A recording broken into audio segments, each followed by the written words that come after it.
Awesome. Well, here we are. Here we are. Happy Tuesday, everyone. You just got off a vacation for a few days. Oh, yeah. It was so lovely. So nice. The beach. Yeah, we went to Carmel. Life is a beach. Life is a beach. I wish I lived at the beach. It's so nice. Exactly. It was stunning. How was your weekend?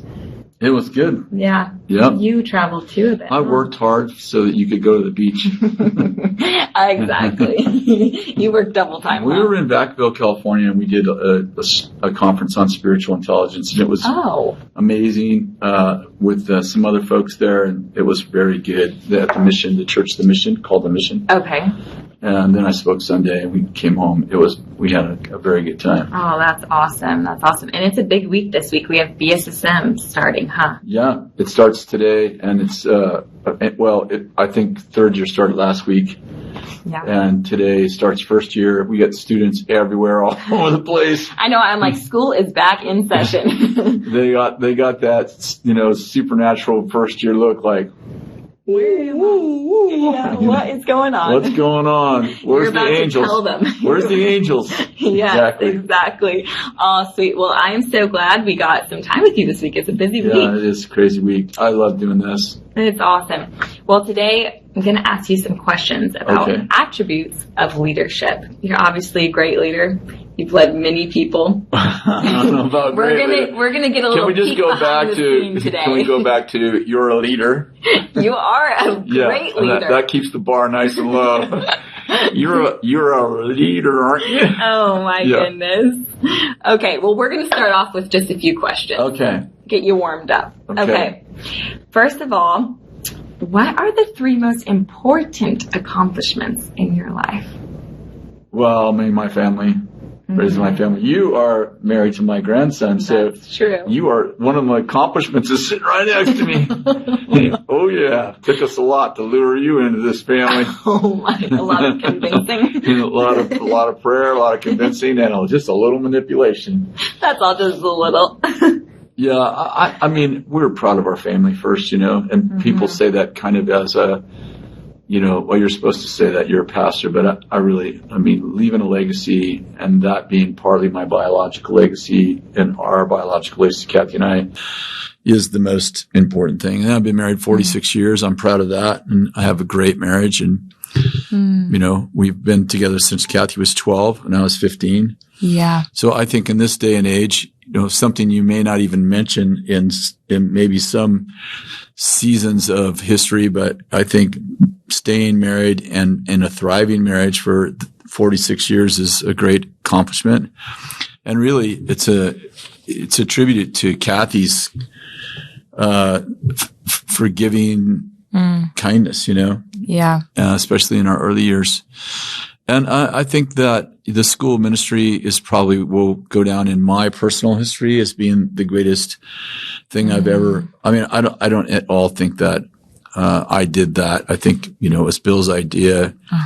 It was a team effort with a whole bunch of people, but I think being a part of it and being a catalyst to the Bethel School Supernatural Ministry is probably one of the things. It's probably the greatest accomplishment of my life as far as ministry goes. Yeah, you have poured a lot into that. Changed a lot of lives. Yeah. Lots of people have poured into it. It really is a group effort. And I got to participate. So I think that's amazing. Yeah, that's the one thing that I look at as far as outside of my family. I think that I'm really proud of, that God, obviously there's nothing any of us have done that's good that you could have done without the grace of God. Yeah. That's true. One more? Do you have one more for us? We started 9 businesses, and honestly, I'm proud of them. I'm proud of all, we ran, like all small businesses, we struggled financially at certain seasons. So obviously, when I say we ran great businesses or good businesses, not to say that we made millions of dollars or that we didn't struggle in seasons, but that we served people well. And I think our teams did an excellent job, and we made a living for our family for more than 20 years doing that. And we loved doing it. We knew it was something we were supposed to do. So all of those things, we helped start the media company, Bethel Media. Yeah. And we helped help, with the reformation of our city, which we're in the midst of right now. That's very exciting. I've got to be a part of so many things because we have a large team. Right. And people have passion for things. Bethel Technology was not my idea, but definitely I was a catalyst to bringing the right team together and helping. But, obviously without Ryan and Michael Clifford, Johanna, and so many more, right, Richard Gordon, that would not have happened at all. It couldn't have happened without them. But I'm excited that I got to be a part of that, of being on a team. I'm mostly excited I get to be on the team. Yeah. And not every team. Most teams, I'm not the quote Michael Jordan on, metaphorically, but I just got to play on a championship team, and that's exciting and amazing. I think that's cool for a lot of people to hear too, because sometimes I think we disqualify ourselves from being a leader because we think, oh, well, we're not the best in this space. Yeah. But that's I'm not the best player on the team. Yeah. Yeah. Yeah. But it takes, it does take role players, and some teams I play a role. It's like my position's important, but it's not prominent. Yep. That's good. So, I am on lots of those teams where my position is important, but it's not prominent. Yeah. But I still get to, if it's a metaphor, but if we win the, NBA championship, I was on the team, whether I played relief point guard or whether I, started and was the high point guy on the team. I still got to participate, and it still took me being on the team to help win a championship. Yep. Even though maybe I wasn't the most important person on the team. Right. Yeah, so it takes teamwork. Yeah. Yeah, that's really good. I don't know if I'm the most important person on this team. I'm not the most important person on this team overall. We have Bill Johnson, who's, fifth generation pastor and who's drawn hundreds of thousands and if not millions of people. And I've got to participate in the favor that's on his life and be his friend for 43 years. So I count that as as a privilege. Wow. Yeah, that's huge. Can you tell us about an experience that changed your life? Well, meeting Jesus changed my life. Yeah. Meeting Jesus changed my life. And, I was 15 years old when I had an encounter with God. And, he told me that I said, if you'll heal my mother, I'll find out who you are and serve the rest of my life. And he said, my name is Jesus Christ, and you have what you requested. My mother was covered in psoriasis, and the next morning she was well. And then the voice came back a week later and said, my name is Jesus Christ. You said, if I heal your mother, you'll serve me, and I'm waiting. So then at 18, I found the God who spoke to me, and I've served him every day of my life. Since that day, I've never walked away from God since I was 18. So that changed my life the most, Yeah. Yeah. That is definitely a profound moment. I had someone write to me today and say, I don't think religion is the answer. And I'm like, religion isn't the answer. Yeah. Having a relationship with Jesus will change your life forever if you're serious about it. If you put Jesus in your back pocket, I don't know what you're going to get, but a kick in the butt once in a while. But if you put Jesus in the center of your life and you give up your life to follow his, it's going to change your life for the good, and doesn't mean you're not going to have hard seasons, because you definitely will. But following Jesus it's adventurous, it's exciting.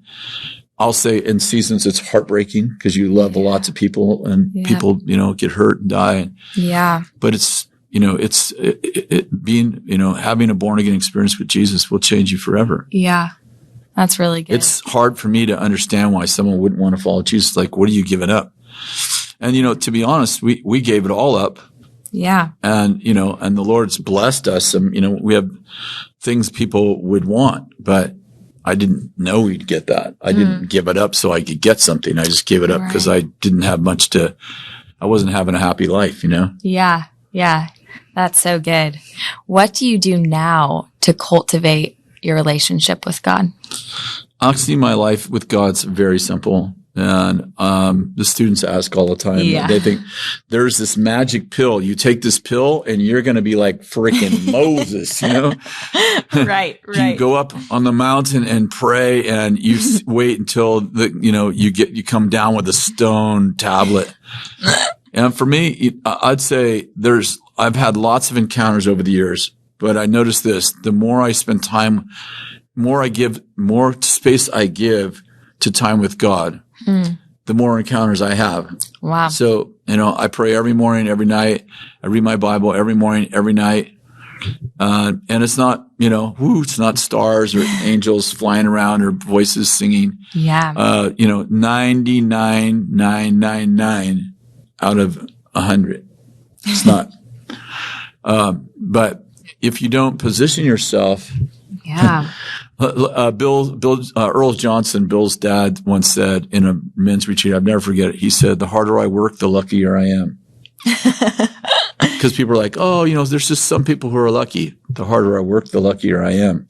And I think that there is like, if you purpose to spend time with God every day, are you going to have a mountaintop experience? Not likely. Right. Not likely every day. But if you don't, you're not likely to have one at all. Yeah. Yeah. So, and also just, reading my Bible and spending time with God and praying, it breeds like all kinds of things inside of me, like confidence, understanding how God thinks about that, changing my mind, lifting my fear. Yeah. Helping me walk in peace, loving other people, teaching me how to behave towards my kids and my wife and my friends and my enemies. Right. All of those things are just there in the book. I've been meditating. I don't want to say meditating. That's not really fair because meditating means something different. I've been reading over and over Matthew 5, 6, 7, and now I just started reading 8. Basically the Beatitudes and Jesus talking about, blessed are those, blessed are those, blessed are those. This is how to behave. You've heard it said, but I say to you, I'm like, those are just like, if your right hand makes you stumble, cut it off. If your right eye makes you stumble, gouge it out. And I'm like, man, Jesus was serious about having character. He was. That's what I come away with this time. Like I've read those passages. Oh, at least 10,000 times. At least 10,000. At least that, because I've read the Gospels over and over and over. But every time it's like, this time I'm like, wow, Jesus is really serious about not sinning. Yeah. Not passive. Like people are like, oh, I can live a gay lifestyle. I can live in adultery. I can be a drug addict. I was like, yeah, it doesn't feel that way when you listen to Jesus. And he's like, hey, if you're serious, or maybe it's more like, get serious. Yeah. Get serious about your life in righteousness. Wow. And I don't like, I feel like I lead a pretty righteous life, but I read those passages and I'm like, ooh, there's more. He's serious about it. He's serious about it. Yeah. It's encouraging to hear too how you're like, no, I've read these 10,000 times and I still get something new from it. Yeah. Sometimes I think you can just, I've read that verse. Oh, I've heard that before. But you forget that it's living. There's always something more. Who's had the biggest impact on your life? A human. A human? Yeah. It's a great question. I think the first thought that comes to mind is my grandma. Your grandma? Yeah. I think I've seen her sacrifice so much for family and for the next generation. I was thinking about it the other day. I was like, man, when my grandma passes away, like she really has gifted me something. Like even when she's no longer here, like she's just so important to me in my life. And how old is your grandma? She's 83 and she is a ball of fun. And I think for some of the people who are watching, some of you are older and you're out of your, very productive years as far as work. And then you kind of think your life is over. And then you hear someone like Allie, who's in her 20s saying, my grandma is having the biggest impact on my life. Yeah. And she's 83. Yeah. It recalibrates what's important in our life. Yeah. And reminds us that you may not be a productive worker, but you're still a productive influence. Oh, it is so true. I'm like the little nuggets and the stories that she shares with me. I'm like, she's just lived a lot of life. Yeah.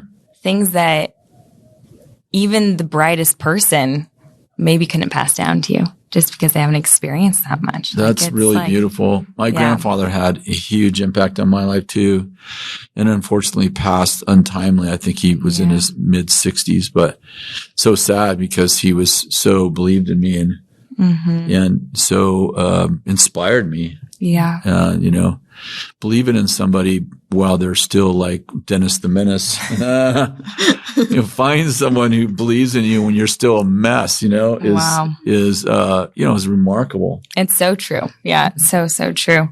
Who has been someone with the greatest impact on your life? My grandfather. Yeah. You know, my grandfather, I think I can name the 5 men that have had the biggest impact in my life. My grandfather, Art Kipperman, who was my first mentor when I received Christ. I received Christ in a room where he was given to me as my mentor. He was given to me. Yes, I've heard that. That's a funny story. Arranged marriage. Yes. He was awesome to me. And then a man named Bill Derryberry, who's still in my life, and he's in his late 80s, living in Reading. And then Bill Johnson's had a huge impact on my life. And then in a little different way, Danny Silk and Dan Fairley have more brother to brother. Have had a big impact on my maturity and on my ability to connect and learn how to treat people. Yeah, I would say those folks have had a huge impact on my life. Yeah, they're great friends. Huh? Yeah, they are, and they're great mentors, and they're good at things that I'm not good at. And I think that's. I just had lunch with Dan right before I came here. We just left lunch, and I was like just thinking about, gosh, this guy's so smart, you know? Yeah. Got to surround yourself with people like that. Yeah, that are smarter than you. Sometimes it's not too hard to find. Right. Just look around a little bit. Okay, this is a little bit more of an intense question. Uh-oh, buckle up. It says, who are your enemies and why? Oh, enemies. You know, you want to say, oh, I don't have any enemies. I do have a lot of enemies. You know, Jesus said, love your enemies, so you have to have them. Right.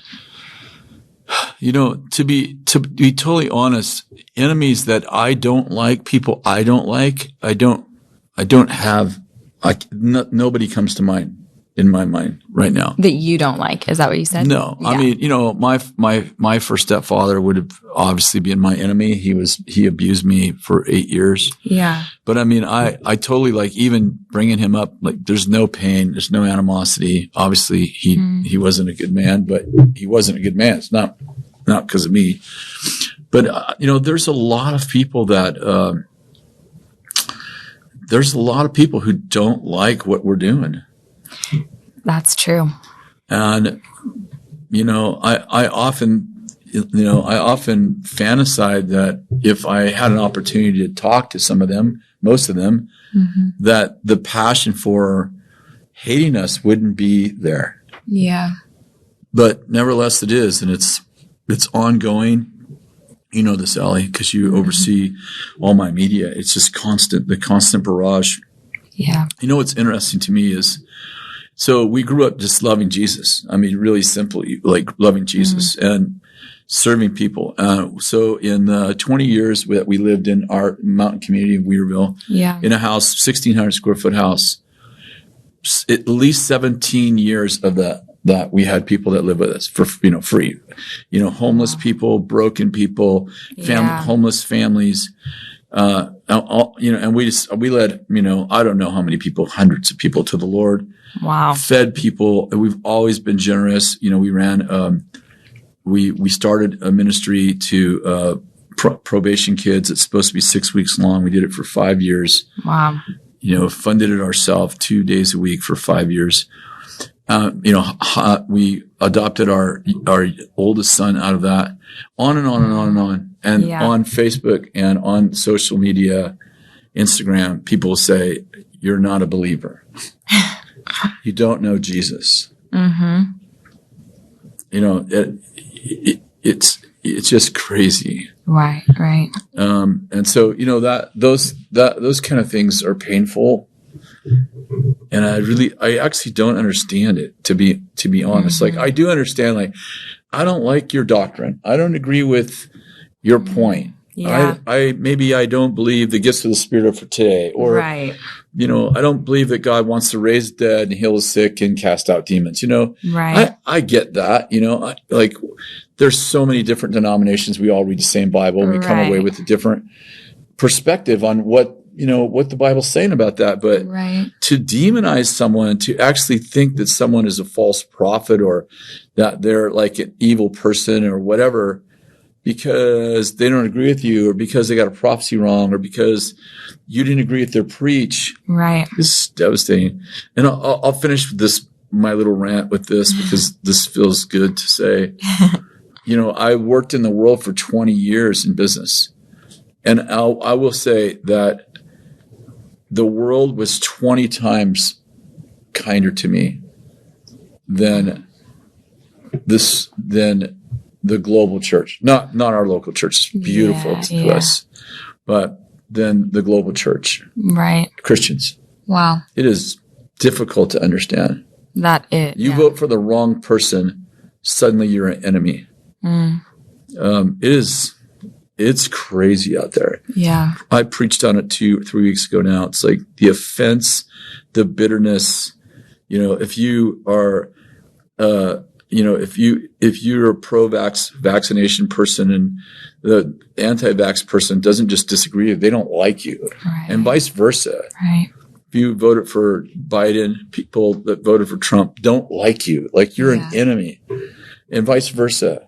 It's just crazy. It's just like, what is happening to it? What is happening to us? Like, and and I'll work with guys who didn't know the Lord and live like reprobates, and totally were kind to us.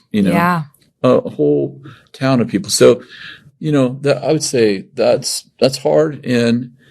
There's no pain right now, but obviously you get the right person to, speak against you and talk about you. And, our media in our community, one media company does, 2 media companies in our community do not like me. So I'm like, I'm forever in the newspaper as infamous, Yeah. And you walk into a restaurant and you're wondering if someone's there. Yeah. It's like, no, if somebody's like, oh, like, do this? Are people in this room thinking I started the spread of a virus in this room? In the city, that I'm trying to take over the town? Just crazy stuff people say. Yeah, totally. Yeah. Wow. Well, what are your greatest character virtues? Mine. Yeah, or maybe you could say. Maybe you could even speak to, as a leader, what would be some great character virtues to have. Man. I mean, I like, when people talk about doing a survey of your leadership, yes, 360, they call it 360. Like, I always think, I bet I could predict the good, the bad, and the ugly of that, because I live with it every day. What would people say about, what's positive things people would say? What kind of advice would they give you if they had an opportunity to do it like anonymously? Yeah. And I would say probably people would say he doesn't give up. That's like he's a hard worker and he doesn't quit. And I would say that's true to me well, to the fault, right? Because if you knock me down, I don't know it's not that I'm just so bad, like I'm just such a bad man. It's not, it's something in me just says, get up, do it again. Sometimes to the fault, to the place where like, that thing's dead. You should let it go. You've been given mouth-to-mouth resuscitation on that ministry for 4 hours. It's not going to come back to life. So I would say, perseverance is definitely my strongest. I would say people would say hard work, perseverance. He doesn't give up. He doesn't quit. I'd say that's my best. Yeah, I would agree. Best attribute. Yeah. Let's end with a fun one. Oh, good. What is your greatest childhood memory? Oh, I have lots of them. It would all be around my greatest childhood memory when I was, I lost my dad when I was 3. Right. So it had to be just a few months before I lost my father. Wow, you can remember it so Yeah, clearly. isn't that amazing? Wow. We were playing in the snow, and I was inside the house, and he was throwing snowballs at the window, and I can still, it's burned in my memory as if I had done it yesterday. Mm-hmm. That's my greatest childhood memory. But my most consistent memory is, Christmas time. Yeah. At my grandparents' house. So fun. Presents stacked to the sky. I mean, we didn't have a lot of money. My grandma and my grandfather, my mom, dad, lots of them would make stuff for us, and all of that. I remember being 15 years old, and at my graduation, so it must have been 8th grade graduation, right? Yeah. My grandfather rolled in a Honda 90 motorcycle trail bike that he'd bought me. What? And that is a nice graduation 6 months present. later, I got my license on that. I got my motorcycle license when I was 15 and a half. And I rode that thing till my friend wrecked it. No. I just bought another one. It was 1968. Oh, I know. Okay, I know what it looks like then. Yeah. Yeah, You that see the little yellow fun one? Yep. I Yeah, had a red one. Mine was red. That's But I bought awesome. the exact same one. I mean, this guy said, I heard tell a story, and he said there's one for sale for $1,000 and it only has 2,000 miles on it. It says 68. And unfortunately it was yellow because mine was red. Yeah. But I bought it anyway. And You can always paint it. so I should. Oh, that's awesome. Those are all fun memories. Oh, that is awesome. I love that. Well, how about we just encourage the people watching today and the leaders and the to-be leaders and everyone that's out there being encouraged by this. Yeah, I just pray for God to bring people in your life that will complete you and disciple you and mentor you and raise you up, and people that you could admire, that you could emulate. As Paul said, follow me, so I follow Christ. And I pray that as God's been so gracious to me to give me really good men in my life, to father me and to lead me and to be kind to me, I pray that would be your story too, that God would bring mothers and fathers into your life that would inspire you and believe in you and challenge you and even correct you. And I thank you, Lord, for these folks in Jesus' name. Amen. Amen. Awesome. That was good questions. You did good. We should do one where we talk about all your stuff. Oh, gosh. I don't know. Yeah. Awesome. Well, we'll see you guys next week. God bless you.